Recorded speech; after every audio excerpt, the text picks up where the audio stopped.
Bom, primeiro gostaria de agradecer a DAPT, né, pela oportunidade. Para mim é uma honra muito grande falar no CIMASP. Eu sou prata da casa, já fiquei muitos anos na escola. E o meu tema é um tema que eu gosto muito, né, que é atualização em biometria. E, basicamente, eu vou falar o que nós temos de atual em fórmulas. Ceratocone foi um dos compêndios que mais evoluiu nos últimos anos. Os biômetros também evoluíram muito. Astigmatismo virou a bola da vez. Refrativa ainda é uma pedra no sapato, mas uma pedra menor do que antes.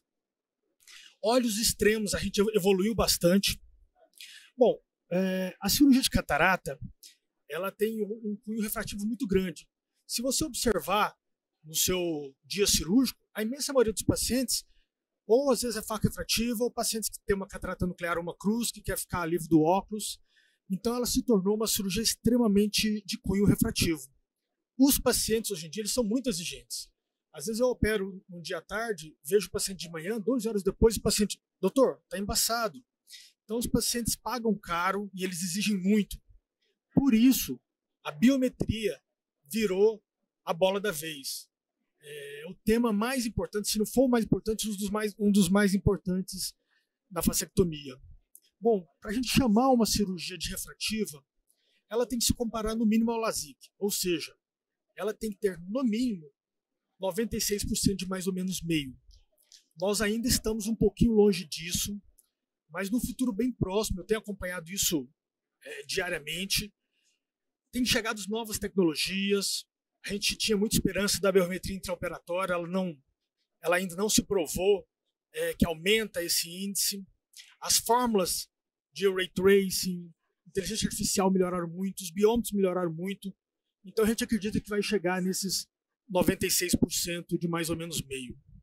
O que nós temos hoje no presente? Nós temos, pela literatura, em torno de 80% a 85% de mais ou menos meio, que seria bom para um paciente de catarata, um paciente que tem 3 cruzes, 4 cruzes, mas para faca refrativa ainda é um índice muito, muito precário. Bom, e o que nós melhoramos em fórmulas? Ainda tem gente que usa fórmulas de terceira geração. Essas fórmulas elas usam apenas 2 variáveis, né, que é a ceratometria e o tamanho do olho. Isso ainda dá um erro significativo na posição efetiva da lente.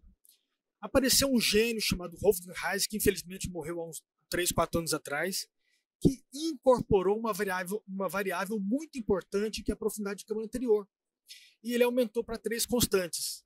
E depois, agora, nós estamos na era das fórmulas de 5ª geração, principalmente as fórmulas de inteligência artificial, RIO-RBF, as fórmulas do Gatinel e as fórmulas de Ray Tracing, que segundo o David Cook vão ser as mais eficazes em um futuro bem próximo.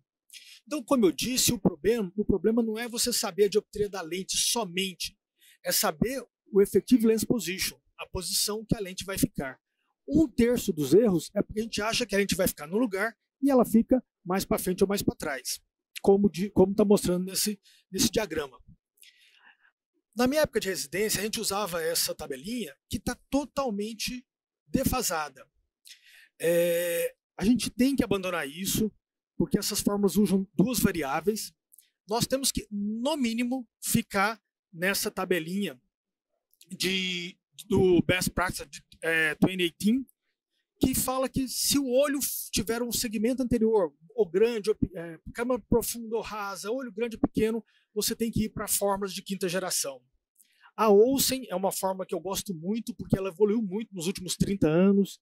Em 2014, ele incorporou a constante C, que nada mais é do que valorizar também o lens thickness, e chegou-se à conclusão que a lente não fica no 50% do saco capsular, ela fica 40%.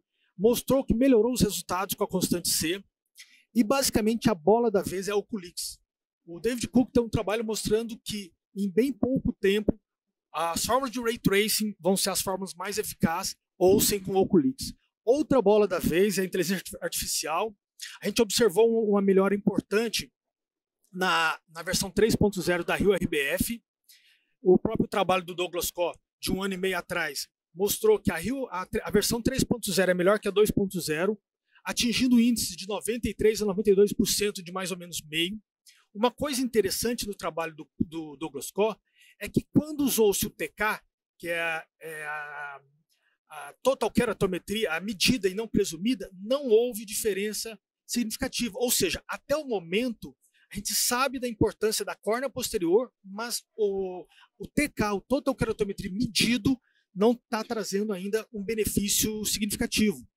E se você comparar com as fórmulas de divergência de última geração, a Barrett, por exemplo, também tem um índice acima de 90%. E a Evo também. A Rio-RBF tem uma coisa muito interessante que eu gosto muito, é que você pode selecionar o aparelho que você tem. Então, o interessante é você preencher todas essas variáveis. Mas, às vezes, você tem um aparelho que não mede, por exemplo, a espessura do cristalino. Claro que quanto mais dados você imputar, fica mais fidedigno. Só para você ter uma noção, nos padrões mais comuns, que são os míopes, você pode chegar a 98% de mais ou menos meio. Nós temos a Kane também, que é uma das minhas fórmulas de preferência. Todo mundo fala, Francisco, qual é a sua fórmula de preferência? Não existe fórmula de preferência. Todo paciente, eu faço 4 ou 5 fórmulas, eu vou mostrar para vocês aqui mais para frente. Por que a Kane é interessante? Primeiro que ela é barata, você pega de graça na internet, ela é muito friendly, é muito fácil de trabalhar com ela. Ela tem um componentezinho de artificial, o Jack Kane é um australiano extremamente inteligente, tem estudado muito biometria nos últimos anos. Ela tem o lens thickness e tem o CCT, é opcional, mas eu não acho opcional, eu acho obrigatório. A Evo também é uma fórmula que eu tenho usado muito, é uma fórmula de Singapura, do Kuhn. Ela é boa também, principalmente em lasix miópicos. Ela é bem fácil de trabalhar, você coloca na internet, no Google, Evo Fórmula. Agora, a grande evolução e atualização que nós temos, do meu ponto de vista, em fórmulas, é a calculadora da Escers. Porque na calculadora da Escers, você preenche ali um dado, AL, seletometria, e você pode observar que você vai, assim que você colocar para calcular, ele já te dá a Barrett, a Evo, a Rio-RBF, a Kane, a fórmula do Gatinel e a fórmula do David Cook. Ou seja, de uma fórmula simples, você já tem várias fórmulas, e num gráfico, no slide seguinte, na próxima página, você vê direitinho como cada fórmula se posiciona. Por exemplo, mais 23, quantas fórmulas estão dando 23, quantas estão dando 23,5. Então, rapidamente, você consegue escolher a lente. Esse trabalho, apesar de já ter 5 anos, eu não poderia deixar de citar, porque é um dos trabalhos mais interessantes do Ronald Mellis, que ele é retrospectivo, mas com N gigantesco. O que ele fez? Ele comparou cada fórmula com a sua característica dentro de cada olho. Se você observar nas lentes de mais 21, mais 22, todas as fórmulas têm um acerto muito grande. Mas se você pega uma lente de mais 5, uma lente de mais 34, aí já começa a fugir. Olhos pequenos e olhos grandes, cada fórmula funciona do jeito. Olha a ceratometria, como é interessante a ceratometria. O SRKT fica míope, o Higgs fica hipermétrope. Profundidade de câmara anterior, olha como a Higgs performa bem em câmaras profundas ou rasas, né? De acordo com a espessura do cristalino. Ou seja, se você quer estar atualizado, não use uma fórmula só. Usa Olsen, que tem no Lenstar, Barrett, a Rio, essa nova versão, a Kane, a Evo e principalmente a calculadora da Escers. Ontem mesmo um colega veio me trazer uma biometria, estava tudo certinho, na hora que eu fui olhar a constante estava errado. Não adianta você acertar tudo e errar na constante. Antigamente a gente pegava na ULIB, hoje em dia a gente pega na IOL-COM. É muito simples, você vai lá e olha, por exemplo, lente X, 118,85, constante. Aí você vai lá na Barrett, coloca na constante A, você vai lá na Kane e coloca na constante A. O melhor seria você personalizar a sua constante. Não é uma coisa muito simples, mas eu fiz a minha pelo Verium, recomendo. O que mais tivemos evolução nos últimos anos foi na parte de ceratocone. Essa review update de 2 anos atrás mostrou que o problema do ceratocone, primeiro, é a hipermetropia. Na época, ele estudou, não tinha Barrett, modo keratoconus, não tinha Kane, não tinha fórmulas específicas para ceratocone, então a SRKT foi a que performou melhor, e mostrou que quanto mais vai avançando o ceratocone, não tem nenhuma fórmula que acerta. É importante você avisar isso para o paciente. Ceratocones muito avançados, eu vou explicar como eu faço, mas mesmo assim ainda tem um índice de erro. Há 20 dias atrás, o Abulafa publicou esse trabalho fantástico, eu recomendo que todos leiam, mostrando que as fórmulas específicas para ceratocone, Barrett-Trucá no modo keratoconus e Kane no modo keratoconus, são as fórmulas que performam melhor. É muito simples, você vai lá, Barrett, trucar queratoconos, Kane queratoconos. Esse trabalho do ACIA, de 1 ano e meio atrás, mostrou quando que eu posso usar lente tórica em ceratocone. Quando você pode ter um astigmatismo irregular, mas se na parte central você consegue encontrar uma regularidade, por exemplo, está ali um ceratocone, nos 3 milímetros centrais, você consegue encontrar exatamente onde você vai colocar a lente tórica, está indicado uma lente tórica, porque o trabalho mostrou que melhora a acuidade visual e a sobra de astigmatismo. Esse trabalho do Savino é um pouquinho mais antigo, já tem 5 anos, mas é interessante porque se você não tiver as fórmulas específicas para ceratocone, a SRKT performa muito bem também. E por que eu trouxe esse trabalho? Porque quando eu pego um ceratocone muito avançado, acima de 58 dioptrias, o que eu faço? Eu pego o Average Pupil Power, que é a média dos pontos ceratométricos na região que o paciente enxerga. Às vezes o ceratocone está mais para baixo, o que interessa é a região onde o paciente enxerga. Coloco o APP no lugar do K1, K2 na fórmula SRKT, e eu calculo e costumo ter um erro bem menor do que nas outras fórmulas. A SRKT funciona nesses casos porque quanto mais vai ficando ceratometria alta, mais ela tende a miopia, corrigindo o erro hipermetrópico. Eu tenho 2 capítulos publicados sobre isso, um no livro da Belkis, da Edna, da Jordana, que o Paulo Shore e o Kiewicz fizeram parte também, foi lançado semana passada, e um do professor Cresta, que vai ser lançado esse semestre ainda. No que diz respeito a biômetros, ainda tem colegas que usam interferometria óptica. A interferometria óptica está ultrapassada. Você tem que ir pelo menos para a reflectometria de baixa coerência. O Lenstar é uma reflectometria de baixa coerência com dados extremamente precisos. Eu comparo sempre, eu tenho o Lenstar e tenho o LMAS 700, eu comparo sempre os dois.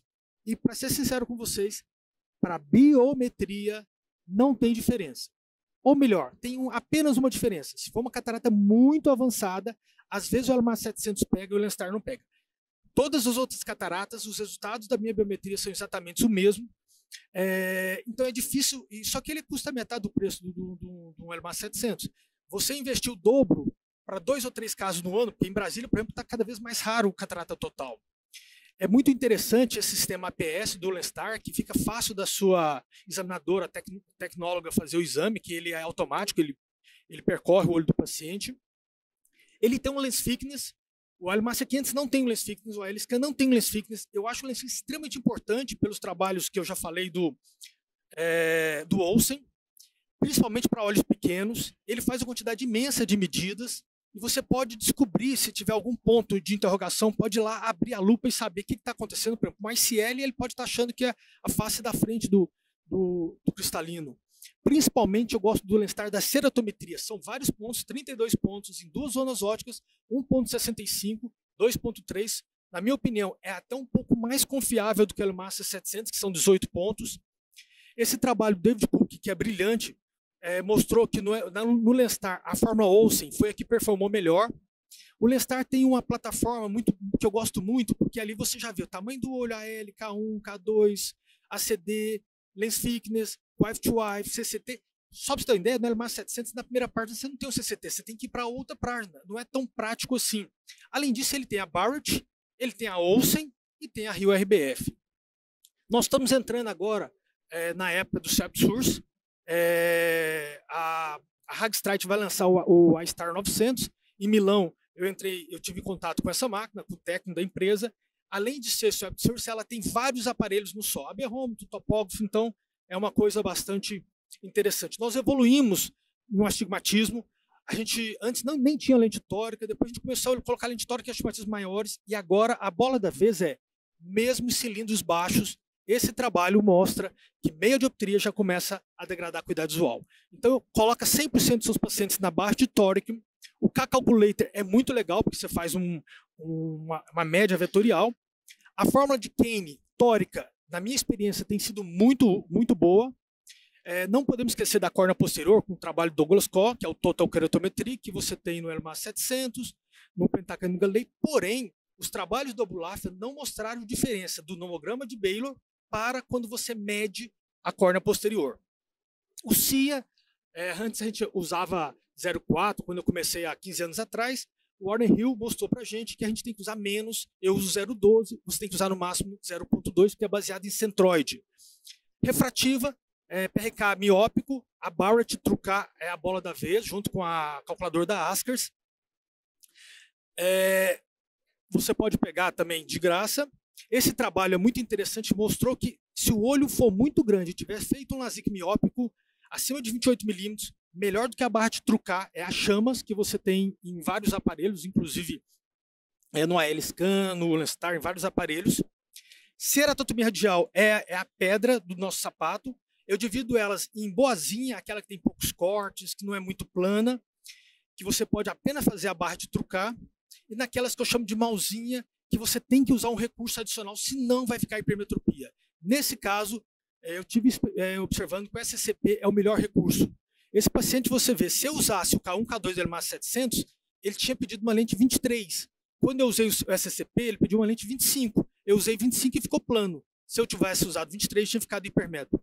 LASIK hipermetrópico, tranquilo, basta usar a barra de trucar, é muito... Agora, não esqueça de, na barra de trucar, colocar ali embaixo, ó, o grau que o paciente tem hoje. Porque se ele fez um LASIK hipermetrópico, fez mais 4 e está zerado, é diferente dele ter feito mais 4 e voltou mais 4. Então tem que colocar como ele tem hoje. Aqui só mostrando que basta ficar na barra de trucar, não precisa calculador da Askers. Eu já abandonei a calculadora da Askers. Olhos até 28 milímetros, a barra de universal.